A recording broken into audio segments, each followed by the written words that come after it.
যে এটার ইউজ কি, তাই তো? এটার বেসিক্যালি ইউজ হচ্ছে আপনারা যে হাত দিয়ে স্প্রে করেন, হাত স্প্রে করেন, সেটাতে সময় লাগে।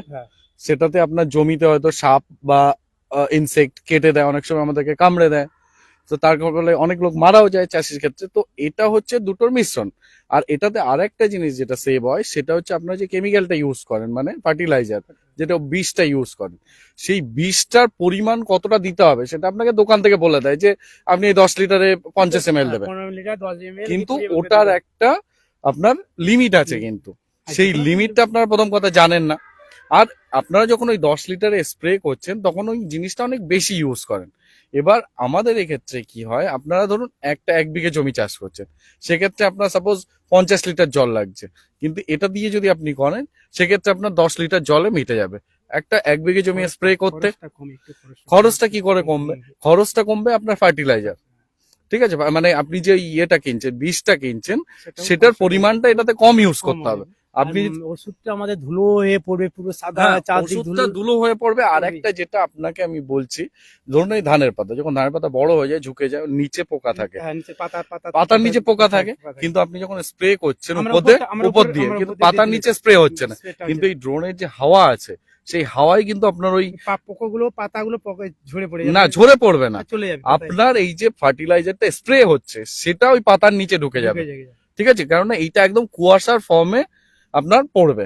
আপনারা যেটা করেন সেটা মোটা, নজলটাকে নিচের দিকে করে আমরা দিই না, আপনারা যেটা স্প্রে করেন সেটা কিন্তু মোটা পড়ে, কিন্তু আপনি যখন এটা দিয়ে করবেন তখন কুয়াশার মতো, আর কুয়াশা যখন পড়বে দেখবেন সবকিছু ভিজে যাচ্ছে।